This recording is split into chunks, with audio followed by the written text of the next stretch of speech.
Hello students, welcome to class 9th subject SST. So students, SST में हमने social science में हमने history का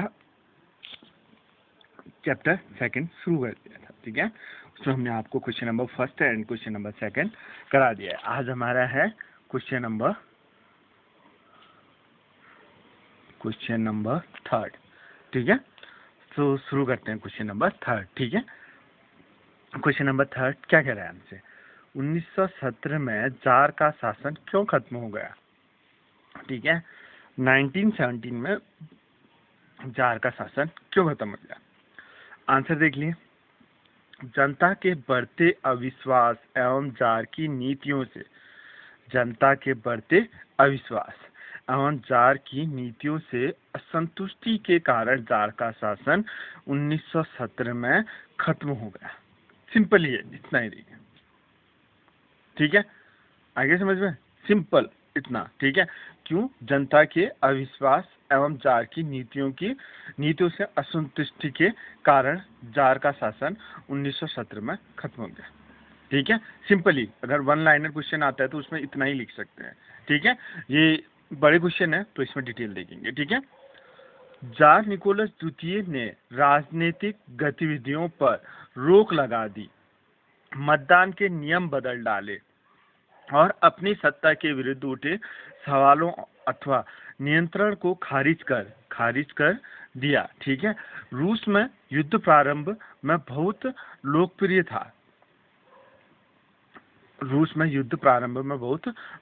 था। और जनता जार का साथ देती थी। ठीक है, जैसे जैसे युद्ध जारी रहा, जार ने ड्यूमा के प्रमुख दलों से सलाह लेने से मना कर दिया। ठीक है, इस प्रकार उसने समर्थन खो दिया और जर्मन विरोधी भावनाएं प्रबल होने लगी। ठीक है, ध्यान से सुनिए। जारिन अलेक्सांद्रा के सलाहकारों विशेषकर रासपुतीन ने राजशाही को अलोकप्रिय बना दिया। रूसी सेना लड़ाई हार गई। ठीक है, मेन पॉइंट है।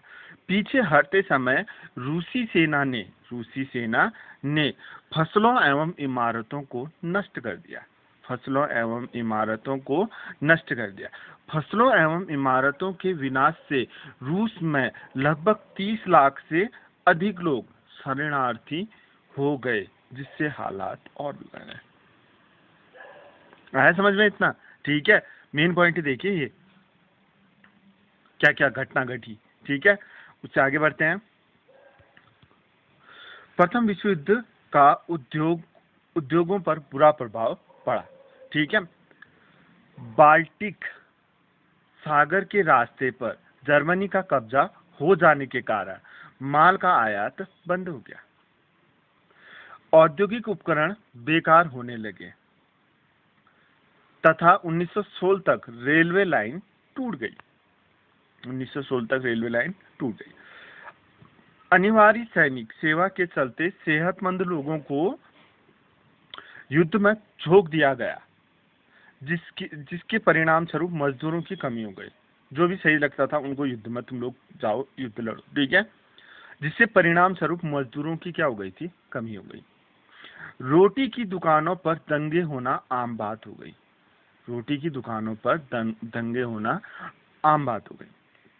26 फरवरी 1917 को ड्यूमा को बर्खास्त कर दिया गया। कब किया गया? ये क्वेश्चन 1 नंबर का भी आता है। ठीक है, ड्यूमा को कब बर्खास्त किया? 26 फरवरी 1917 को।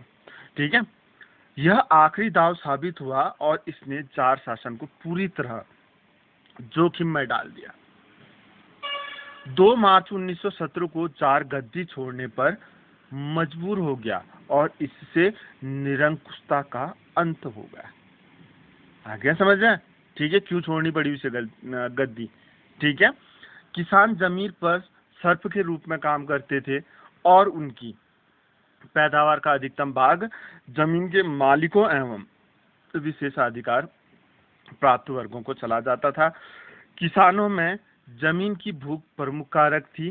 ठीक है, विभिन्न दमनकारी नीतियों तथा कुंठा के कारण वे आमतौर पर लगान देने से मना कर देते और प्रायः जमींदारों की हत्या करते। आगे समझे? ठीक है, उनसे अधिकतम भाग जमीन मालिकों का एवं विशेषाधिकार प्राप्त वर्गों को चला जाता। किसानों में जमीन की भूख प्रमुख कारक थी। विभिन्न दमनकारी नीतियों तथा कुंठा के कारण वे आमतौर पर लगान देने से क्या कर देते, मना कर देते थे और प्रायः जमींदारों की क्या कर देते थे, हत्या कर देते थे। ये कल वाले क्वेश्चन में भी ये पॉइंट आप लोगों ने देखा था। आया समझ? एंड लास्ट आगे देखते हैं इसके, कार्ल मार्क्स की शिक्षाओं ने भी लोगों को विद्रोह के लिए उत्साहित किया था। याद रखना, कार्ल मार्क्स की शिक्षाओं ने भी लोगों को विद्रोह के लिए उत्साहित किया था। आया समझ में? ठीक है, तो आपने क्या करना है, चैप्टर नेम आपने लिखा ही है, ठीक है, और वो तो आपने खाली क्लास वर्क और डेट डालनी है, क्वेश्चन नंबर 3 लिखना है। आगे समझ में? यहाँ से ये और एंड ये, आगे समझे? आज के लिए इतना ही, ठीक है। नेक्स्ट वीडियो में न्यू क्वेश्चन के साथ मिलते हैं। आया समझ में? हो गया क्लियर? Okay, thank you.